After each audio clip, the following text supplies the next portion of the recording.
even though I look great. I'm an optical illusion. I'm not great. I've got a tumor that caused very serious nerve damage, and my life is hell. Now, if you're a successful businessman, and you're a real estate agent, and you're a real estate broker, and you're a real estate lawyer, this should be your fight, not mine. But I've sent it out to all of you, and not one of you will publish the story, so what can I do? And many of you are very powerful, and you've got blogs that are very powerful, and you reach millions of people, but I can't get you to help me. So I'm putting this down. This is August 21st, 2018. Canadian laws are criminal. And I have everything on YouTube.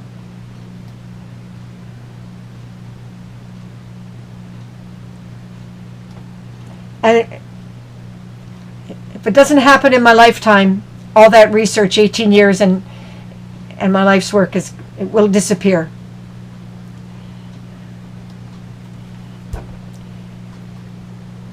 Now, the reason mortgage fraud is so common in Canada, it's because anybody can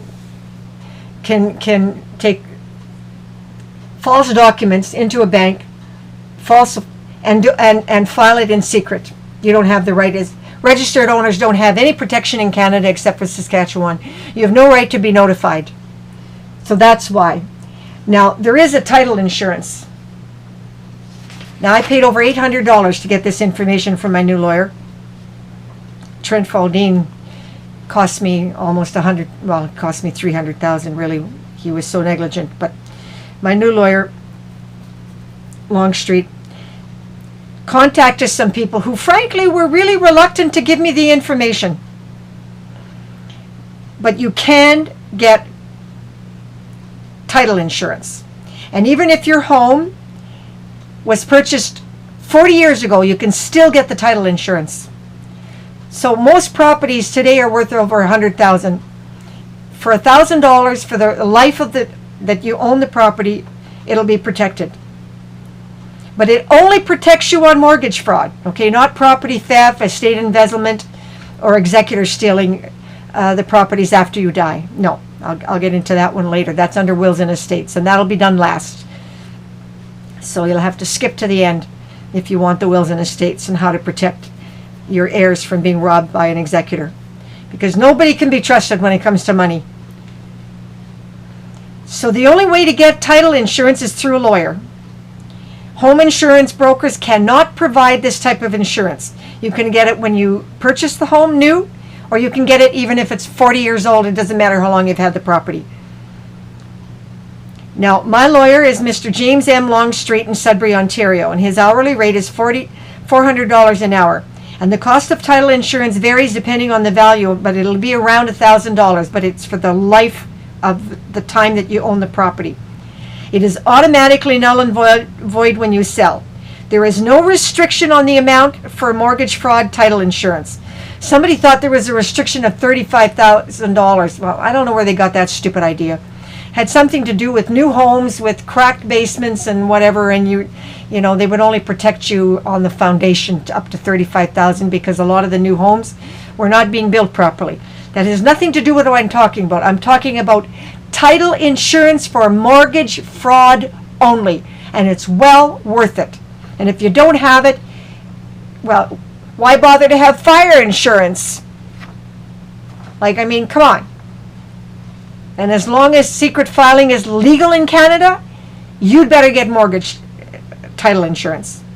And there are 3 types: new homeowners, existing homeowners, and lenders. And you're not a lender, so I don't care about you. So, you know, when you consider that if you become a victim, $1,000 is cheap. Now, I'm going to talk to you about why isn't this an election issue? Because you, the public, are not caring. You, the real estate brokers, don't care. You, the lawyers, don't care. I mean, this has been going on for 2,000 years. frankly, in French law, when the French owned Canada, it wasn't allowed. Woman loses life savings renovating property she doesn't even solely own. Why? Secret filing. True story. That woman was my mother, who died with a broken heart. She worked like a peasant all her life. Yep. Worked like a peasant all her life. Sorry about my finger. I've got to move this around a little bit so I can read this.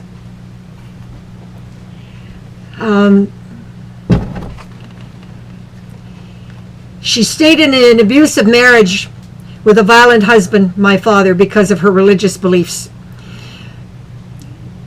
When he died, she renovated the properties, losing all her life savings, and she wound up $88,000 in debt. And she didn't even know that she didn't own the properties. Because several years before he died, he had severed the joint tenancy in secret. And she didn't even have the right in Canadian law to be notified, except for Saskatchewan. Well, you can't even do it in Saskatchewan. You have to have consent in Saskatchewan. So our laws have not one word or paragraph of protection for registered owners. And you people think that's okay. Secret filing is legal, and registered owners have no rights whatsoever to any change on title on their homes and income properties. She did not even discover the severance, which meant she did not even own the matrimonial home until 18 years after my father died. Secret filing is an abomination criminal law that was brought to Canada by the British to steal properties from our native people and the French settlers. It finally got banned in England in 1925. Why has it not been banned in Canada? I don't know. It's also a clear violation of Section 7 of the Charter of Rights, because that's supposed to protect you from being robbed of your future financial earnings. Well, if you're robbed of your home and you're robbed of your properties, that affects you financially. But nobody gives a damn. I sent all that to our Prime Minister as well, and every member of Parliament. Not once, but a dozen times. My last email was over 500, including every national media, coast to coast. Nobody cared. Secret filing. It should have been an election issue, but it wasn't. Why was media not more supportive? I don't know. I have begged for their help over and over, and they just refuse. 18 years I've been begging for help, and nobody cares. Secret filing is inequitable, discriminatory, prejudiced, unjust, unfair, and has no place in a modern democratic society, of which Canada clearly is not a true democracy. You can make a difference, all of you. Fight with all your members of Parliament, coast to coast, to ban secret filing. And give every Canadian and every registered owner in Canada, at the very least, the right to be notified in writing, both before and after any changes can be transmitted on title to their properties. Only in Canada can anyone put a mortgage on your home without your knowledge, file a mortgage in secret on title, and yes, in secret. And you're liable, even though it's not your fault. You have to get a lawyer and you have to go to court. In Canada, anyone can put their name on title, steal your home and property rights in secret without you being notified. And that's being done to hundreds of thousands of people that you've never heard of. Most of them don't even have the money to go to court. They just have to walk away, and they wind up in poverty. And nobody tells their story, and the media doesn't publish their story, and nobody cares. And it's only legal in Canada. Now, there was a CEO of Mortgages of Canada that claimed title insurance is readily available. Bullshit. It may be readily available if your lawyer tells you about it, but if you own a home or buy a new home and your lawyer doesn't tell you about it, then how is it readily available? In Ontario alone, almost no property has title insurance because the lawyers don't do it and they don't tell you about it. So how are you supposed to do it if you don't know about it? So to say that it's really readily available is such a lie. Yeah, I'm so mad at her. Her name is Samantha Brooks. To you, girl. How dare you make such a statement? Piss me off. I spent over 2 months trying to find even one insurance broker and any lawyer that would provide title insurance. And I only found one. I only found one. Do you know how many lawyers, real estate lawyers there are in Ontario? Never mind Canada. And I could only find one. And the ones I contacted, they wouldn't even answer me. Now, there's one in Toronto that I'm not going to give her name. She promised that she would be doing it from now on. But, I have no way of controlling that. But I know that Longstreet here in Sudbury will definitely do it. So it's not even an issue for me here. I don't get it, banning secret filing. Why won't the media publicize the truth? The few victims who have lost hundreds of thousands in years fighting back, one or two victims get publicized in the media and then you never hear about them again. But not once did these articles into the journalists, where is investigative journalism in Canada? Or anywhere on the planet for that matter. I think it's died out. With the, it's gone with the Neanderthals. It's like the dinosaur. Try and find one. No, like you can't. They don't tell you the truth, that it's secret filing that caused the fraud in the first place. I mean, why is it okay for your members of parliament to ignore this? Why is it okay for the realtors and the brokers and the lawyers to ignore it? I don't know.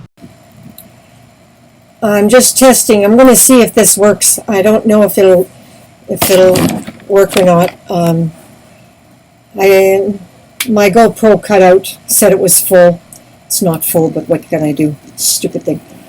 So I'm trying to put the rest of this story. Property theft, mortgage fraud, estate embezzlement, and spouses robbed of matrimonial homes. All made legal in Canada. Okay, now just give me a minute here. I've got to find where I left off.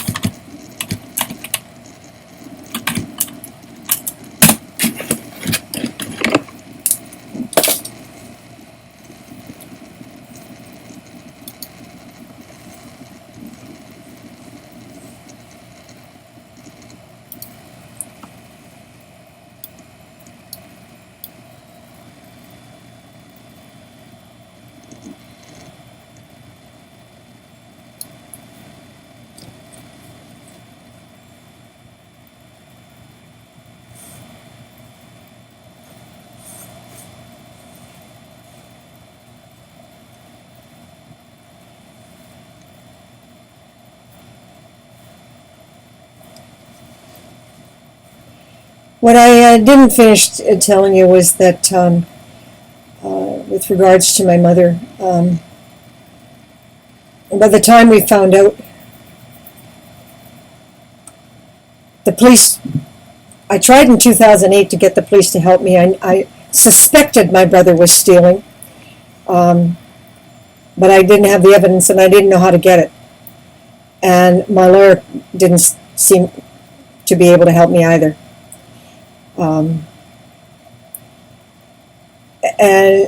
Or didn't know what to do or how to find. I don't know what the problem was, but anyway, they refused because they couldn't find a crime. They couldn't find anything legally wrong. Well, that was because of the secret filing. So, I sold our home in Wasaga Beach to pay off her debts, and I sold off my share as well.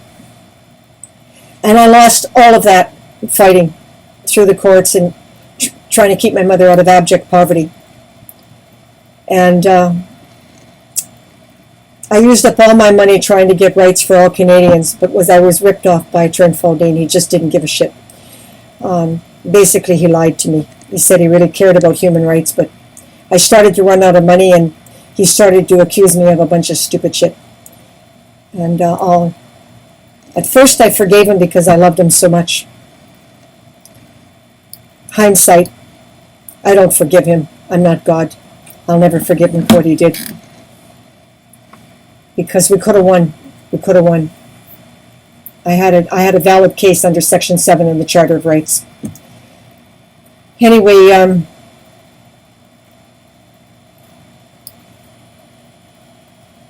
I don't know what happened to that couple in Brantford that lost their home in April of 2018. It's on CTV. There's been no follow-up in the media. But like I say, there's hundreds of thousands every year that you'll never hear about.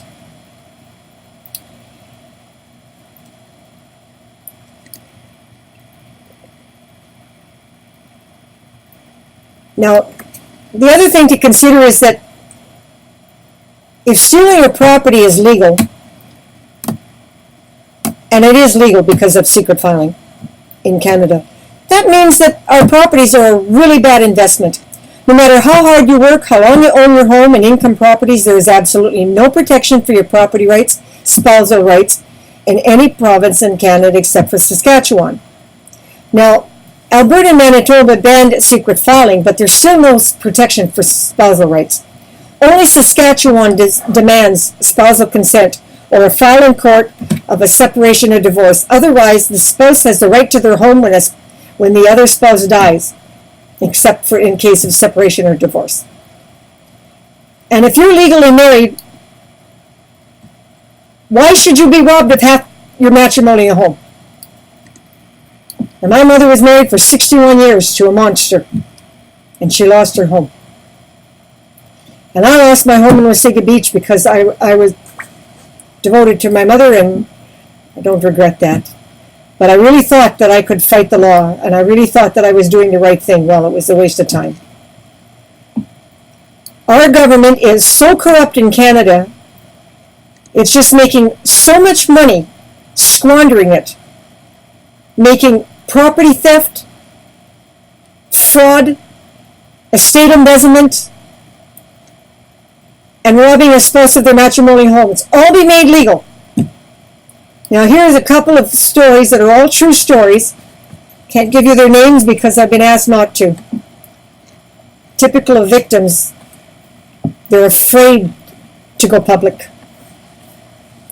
They're humiliated or they're embarrassed or I don't know, just scared. And even if they try to go public, the media won't publish the story anyway because I've been trying for 18 years, so what can you do? This travesty of injustice must stop, but it's not going to stop in my lifetime at the way things are going. And that's just how much your politicians care about human rights violations and democracy in Canada. Now in 2005, it's a matter of public record. Over 100 phones in and around the Toronto area, homeowners discover that a criminal has put mortgages on their home without their knowledge and in secret. Now, did the Ontario government consider banning secret filing to stop such crimes? No, not on your life. Instead, they decided the mortgages to the banks were legal, and the insurance companies had to pay off the mortgage. Of course, the insurance companies got their money back by simply increasing their fees. So, you think you're not being affected if you're not a victim? Oh, yes, you are. Insurance rates have more than tripled in the last 10 years because of this stuff like this.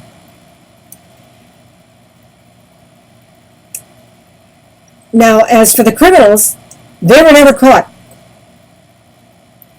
They skipped the country, and there is no doubt living the high life in the Bahamas or in the Mediterranean with the millions they ripped off.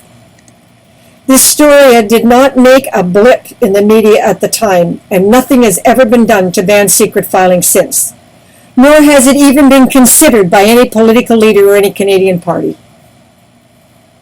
A personal friend of mine, a veteran of 3 wars at 92, discovered his nephew had taken title to his home. I took him to my lawyer to find out how and why. He had unknowingly signed what he thought was a will, leaving his home to his nephew after his death, but what the nephew had done was had him sign a transfer of title, which actually is fraud. And he transferred it in secret so that my friend didn't even know how he lost title to his home. He was too ill and certainly didn't have any money It would have cost, the lawyer wanted $50,000 cash up front to even fight it. And it could have gone to $100,000. Like, I've already gone through $100,000, and I'm not anywhere near close to having any justice. And I'll never get my homes and properties back, and I'll never get my money back. Okay, so what I did was I contacted the Ottawa's Veterans Association to help him, and they can put me in touch with a man by the name of Vic. And Vic said, Trudy, it's not your job. He's a veteran, and he said that Canadian government now made it illegal for veterans to go to an associate to fight for them. Yeah, this could only happen in Canada. That as a veteran, he had to do the fighting himself. Well, he wasn't well enough. But anyway, Vic took over, and they got him into a nursing resident and made him as comfortable as possibly could. And, he thanked me shortly before he died for trying to help him. And it was very sad. His property was worth a lot of money, and he could have left it to great-great-grandchildren. But unfortunately, he was left with nothing. And Ontario millionaires' heirs lost their inheritance from their father and never understood why. Now, this story came to me also through a personal friend, and it was because I said to him, Ontario law allows for an executor to take title and ownership to all properties after you die. And he does it in secret, he or she. So his executor transferred title in secret, sold the properties, and left for parts unknown with the money. Police refused to even investigate since transferring title in secret is legal.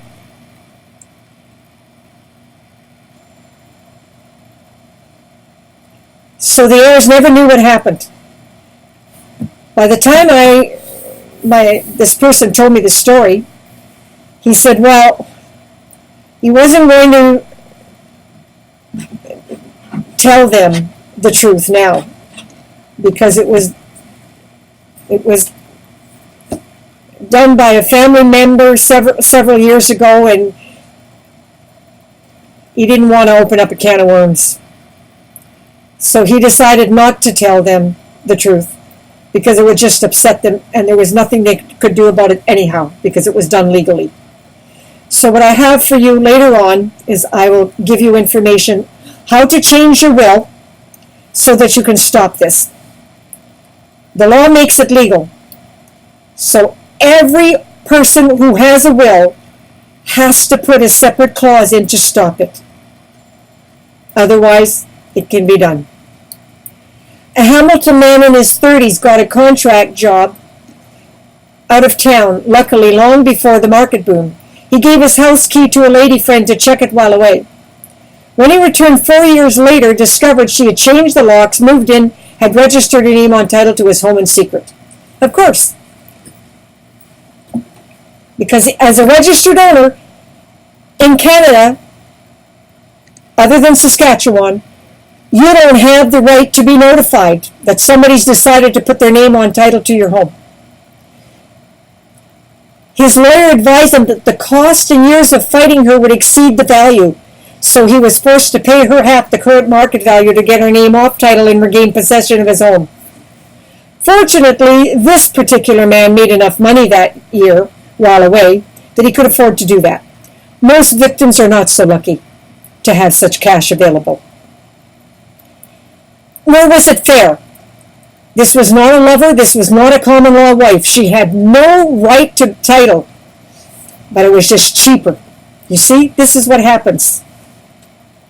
It was just cheaper to let the criminal get away with the theft. A gentle, elderly Sudbury widower for many years, lonely, developed a friendship with a woman for someone to have dinner with, go to movies with, not a lover, but simply a companion, a friend who did not live with him. In his will, he left his home to his son, a construction laborer, married with 3 young children, renting, unable to afford a home. When this gentle man, senior, died, His son's lawyer discovered the woman was on title filed in secret with no permission or notice to his father. The lawyer demanded $50,000 cash up front, or it was just not worth his time to fight her in court. The son was a poor, uneducated, hard-working laborer, not having the kind of money, so he was forced to abandon it and continues to live in a rental unit to this day. Frankly, that lawyer was a mercenary jerk. He could have at least filed for his father's half title, partition to sell, which would have not cost very much and got him at least half the value. Instead, he got nothing and walked away. Because he didn't know any better and the lawyer didn't care. See, that's another thing, eh? Bad enough the law makes it legal. Bad enough the court system rips you off. But the lawyers sit on their fat butts, collect money from you, and allow you to be ripped off. Yeah, that's Canada. A middle-aged single mother who worked 2 jobs to raise her children, purchased a home, paid the mortgage off after 30 years. With her children all on their own working, she began to date a charming man. He went and put his name in secret on title to the home, put on a mortgage above its market value with 3 separate financial lenders also in secret. Then he quickly disappeared. She lost her home and is now living in subsidized housing, still cleaning houses at 75 to survive. And of course, she never even went to a lawyer. The lawyer said there's nothing she could do. So that was the end of that. So you never heard about her. Of course, she won't go public either because she's too embarrassed. She feels that somehow it was all her fault because she fell in love with the wrong man. Oh, please, women. God almighty. You're so gutless. But anyway, I understand. My mother was the same. Another woman now in her 60s, a widower, lost her home to her son. He also in secret got his name on title to her home, as did my brother to my mother, ran up debts, forced to sell off to pay off the debt. She wound up in abject poverty, unable to afford even a senior subsidized residency.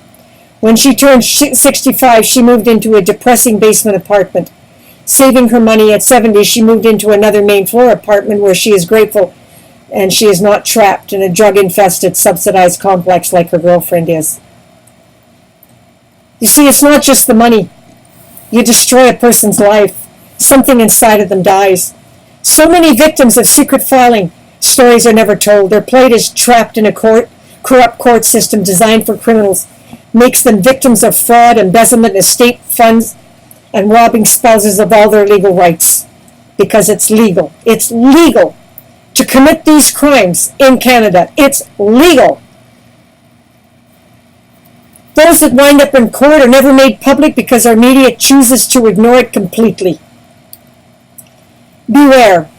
Canadian marriage laws allow for secret severance of joint tenancy on your matrimonial home. No matter how long you were married, you can lose your home. You buy your home in joint tenancy, which means if one dies, the other automatically has the home. Of course, that is how it should be. But what about disease? Early onset dementia, strokes, and Alzheimer's. Years before a diagnosis, there can be subtle symptoms you don't recognize and personality changes. Suddenly, without warning, they can sever your joint tenancy in secret just because they got mad at you because you didn't cook their favorite meal, or just because they became jerks and because they feel like it. And through no fault of your own, after they die, you discover you don't own the house. The point is, in Ontario and every province in Canada, except for Saskatchewan, they can sever the joint tenancy in secret. And they can do it without your consent. In Saskatchewan, severance of joint tenancy can only be done with consent or through a court order in a separation and divorce. That's how it should be. That's Saskatchewan law. And look up Saskatchewan law. It's very easy to find it. I'll type that up on the statute. 1989 Homestead Law. Okay? Now, despite my real estate career in 24 years working in advertising, marketing, corporations, investments, design, and contract, I had no idea that anyone could steal your rights, property rights in secret. That Canadian laws made property theft, fraud, embezzlement of estate funds all legal. Now, as to the embezzlement of the estate funds being legal, it's because the executor is allowed to take title to all your properties. And if there's a surviving spouse, such as what my mother was, she didn't even have the right to know that he took title to the properties. Had she known that, then I would have gotten a different lawyer, a criminal lawyer, and I would have had him charged in 2008. But we never got to that information. And of course the police wouldn't charge him because what he did was legal. Okay? Get real, people.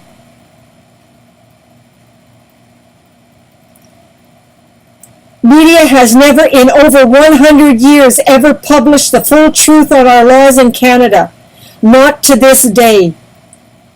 August 21st, 2018. Not to this day. And I have written to every one of them. I've sent them the proof. I've sent them the documented evidence. Not to this day. Nobody cares.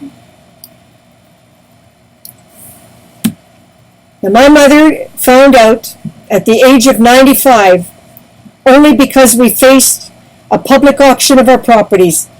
My brother had embezzled and taken all the rental income into his own pocket. He committed income tax fraud, property theft fraud. Never got charged by the police. I'm still fighting in court. And even if I win, I lose. I'm only going through this fight to have it on record.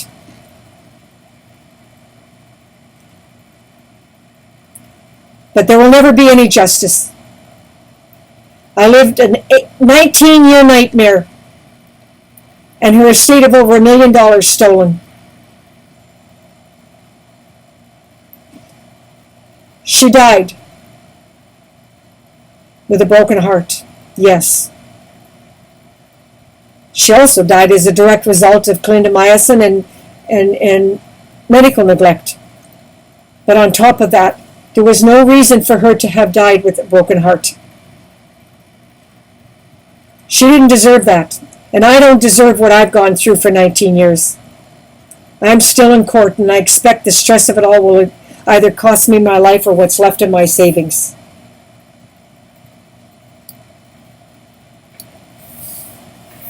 Fraud, property theft is rampant, common, because of legal secret filing in Canada. Cruel sociopathic spouses like my father, just for the sheer pleasure, sever joint tenancy in secret. He knew we had no spousal protection or right to be notified. He was an educated man. Men like him do it knowing that after they die, his spouse will not have title to the matrimonial home. Knowing his executor will steal everything, forcing me and my mother in court after he dies. He did it just for the sadistic pleasure.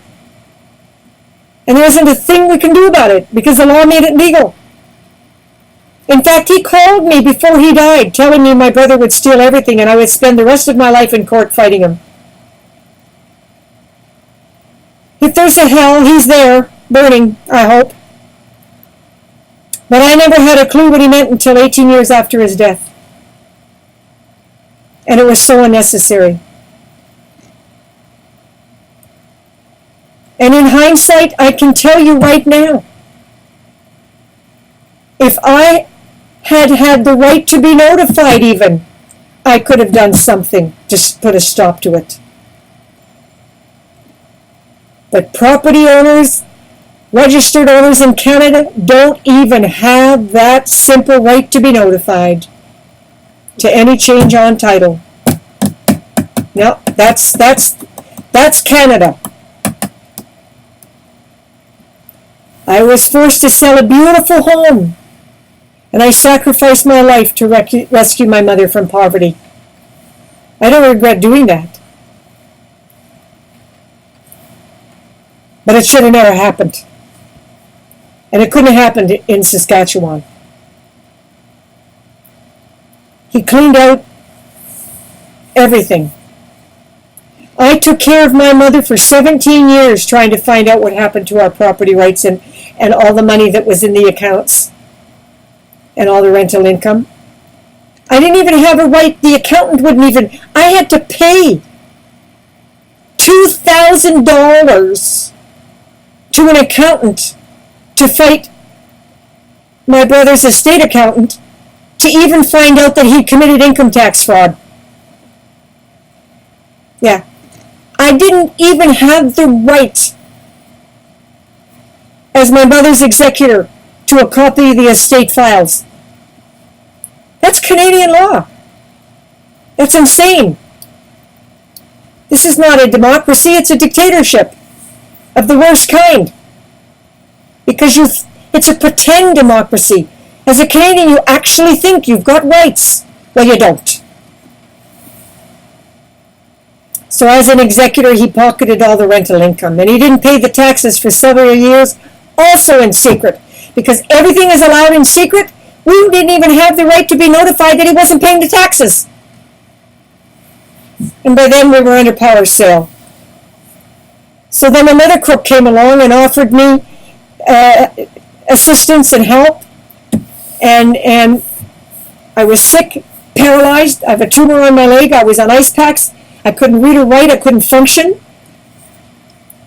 So I agreed to lend him what money I had to help fight, and he absconded with the money. I was just left so vulnerable. And the police wouldn't lift a finger to help me. Not because they didn't care, don't get me wrong, because I have a very good relationship with the police in Sudbury. In fact, I've helped them change their wills so that they won't become victims. And I've given them the information so they've gotten title insurance to protect from mortgage fraud. There's a little village in Valcarin. Dozens of homes. People all lost their homes. That never even made media.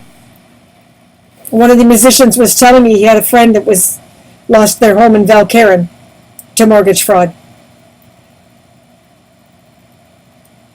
And I spent, $60,000 with Trent FALLDIEN to file an affidavit against the law that promotes property theft and fraud and estate embezzlement. And he fired me, refusing to complete the affidavit. So I got $60,000, and 4 years later, and I got nothing. So all of this is true. Every word is true.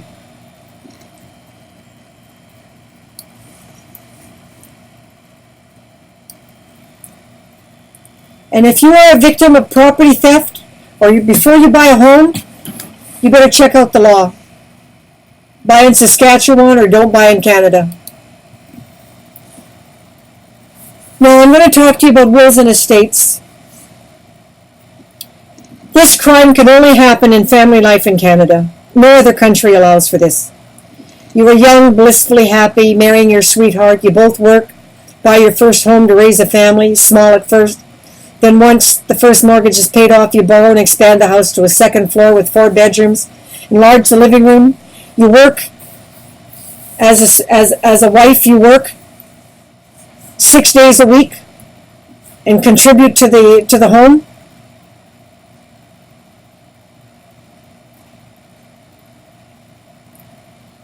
And your husband is a laborer or a miner or whatever, or a mechanic. All very hard work, but the process is exhilarating. You go through tough times, job layoffs, strikes at work, children, childhood diseases. Often money is tight, so you hire a trusted babysitter and go back to work. Whatever your situation is, you pull together as a family, you persevere, weather the ups and downs. A flood, sewer backup, garage fire nearly kills your husband, you survive. You know you're lucky you have a family that is blessed with children that take part-time jobs to help out. Your children grow up, graduate, and go into careers of their own. You keep on working because you love being with people. As a woman, you work in sales. Your husband works because he has to. May not like it, but that's how he was raised. A man works to provide his family. You both finally reach retirement years, plan to spend more time together.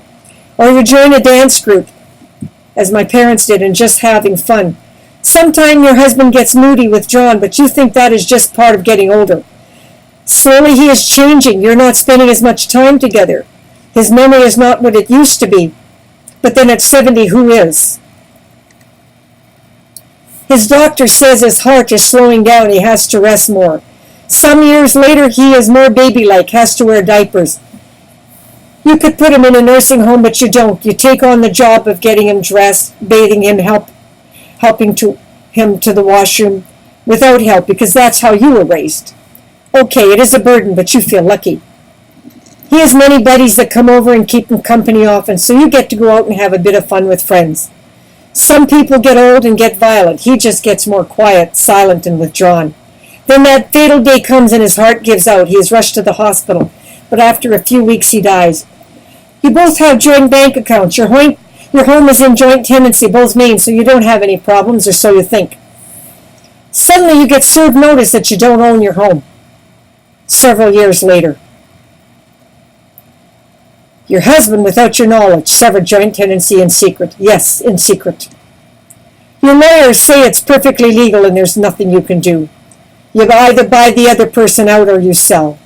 This is not a rare story, but it's common in Canada. Thousands of victims in Canada are losing their homes due to secret filing and due to severance of joint tenancy without consent. And they do not even have the right to be notified. This is legal in every province but Saskatchewan.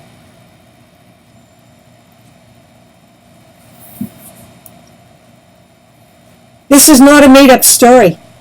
This is happening to hundreds of thousands of people every day, coast to coast. I researched for 3 years the Canadian court case histories, and few even made it to court. The legal costs are just too high. Those that did all lost in lower court. One case made it to the Supreme Court of Canada and still lost, even though the judge, out of 100 years of research I did, one judge made a statement that it seemed unfair. It was a case in Ontario. One woman did it to her husband without his knowledge. A father did it in secret to his daughter who lived together in joint tenancy without their knowledge until he died. She lost her case. So many untold stories, all so tragic, all due to secret filing, a criminal law that is legal only in Canada. Severance of joint tenancy should be illegal without consent on the matrimonial home. And on properties, it still should not be legal in secret. You own a business, you've got a joint tenancy on the property because you're in partnership. You should have the right to know about severance. It should not just be done behind your back in secret. Yes, that's the story of what's happening coast to coast in Canada. And my father did it to my mother because it gave him pleasure. And my brother did it to my mother because it gave him pleasure. And his family all helped him do it. And they all knew what he was doing because it gave them pleasure. There was so much more money that could have been made if my brother hadn't been such a criminal maniac. None of it was necessary. But you see, criminals don't always do it just for the money. They do it for the pleasure, the sadistic pleasure. Victim after victim. Something inside of you dies. You're never the same afterwards. You don't just lose your home and lose all your money and wind up in poverty. Something inside of you dies. The only thing that keeps me going and kept me going all this time is I look at young mothers and their children at the beach, and I wonder which one of them will wind up like me and like their mother. Yes, the executor has the right to take title to all your properties when you die, and if severance has been done without your knowledge, then the executor takes half your home and half your properties. And if both are dead, then they just sell it and take off, and the heirs don't even have the right to know. Yes, all perfectly legal in Canada.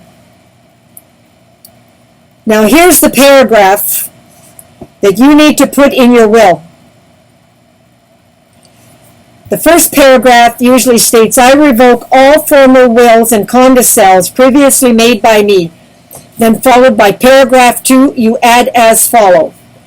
I appoint, first name, last name, to be executor of my will. However, under no circumstances shall my named executor have the authority to be listed as a registered owner on title in a personal capacity to any of my estate properties, despite that Section 121 of the Ontario Land Titles Act or any other legislation in Canada that may permit a transmission to that effect.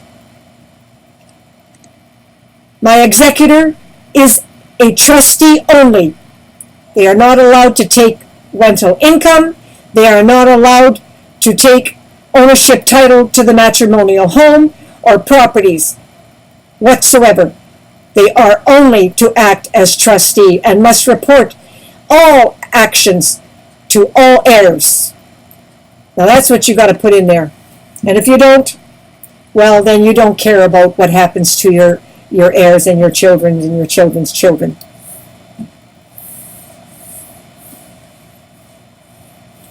That's what you have to do to save your heirs from being robbed.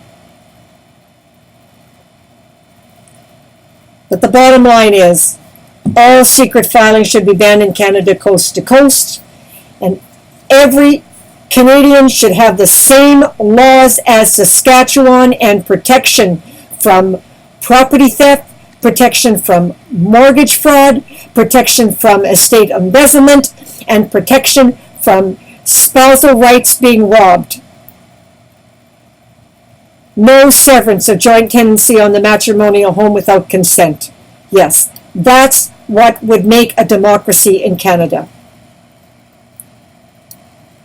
Please share. Millions of people are being robbed. And you're being robbed right now if you're a Canadian, because it's costing you in your insurance and it's costing you in your taxes.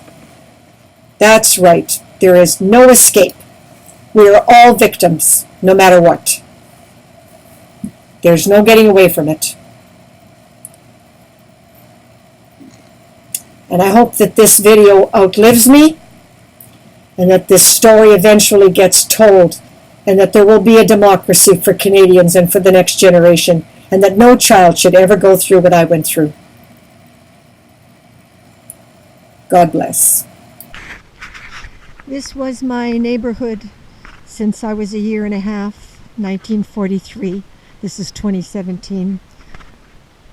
The upstairs to the left was my room since I was a teenager, and the house and the apartment building and everything that my mother lost because my father made my brother the executor, and the Ontario laws gave him ownership title, which my mother didn't know and I didn't understand. And I had a lawyer that was my father's lawyer and really was in conflict of interest, and never told me as an heir I had the right to remove my brother as executor if he wasn't following the terms of the will. And in the terms of the will, my mother was to get the matrimonial home, which she never received. She died at 98 owning nothing. And the estate, and plus we had to give up the property in Wasaga Beach to pay off her debts. So, which my brother took for himself, and that's the duplex that my dad wanted me to live in, but I didn't want to live here. And yeah, it's a big property, and this is the lot that Doug and Isaac stole. Yeah, it's a wonderful story. Anyway, I just wanted to give you some idea. I'm homeless today. The new owner, Elio Bruto, is a kind man, and it's not legal for me to live in the basement, so I'm allowed to just store my stuff, some stuff there, and most everything I own is gone to the St. Vincent. Everything I own went to St. Vincent de Paul, and furniture, clothes. I saved about 40 gowns that I made and designed myself because Dan McIsaac, my boyfriend of 32 years, or 34 years, turned his sauna into a closet. And this is not legal because it's only when you're a family, when you're one family in a house, you can, you can have a basement apartment, you can have anything you like, but because it's below ground, you see, the windows are very small, it can't be rented out. So I'm just storing what I can and getting rid of what I can and getting my files out. Most of my legal files are being stored at Dan's. But I'm doing this video because I just wanted to give some quick tips to people. It might save you losing $1 million in properties. And the first thing you need to know is don't trust the lawyers. Sorry, but I went to 16 years and 4 lawyers and, not counting, I'm not talking about the one I have now, TRENT.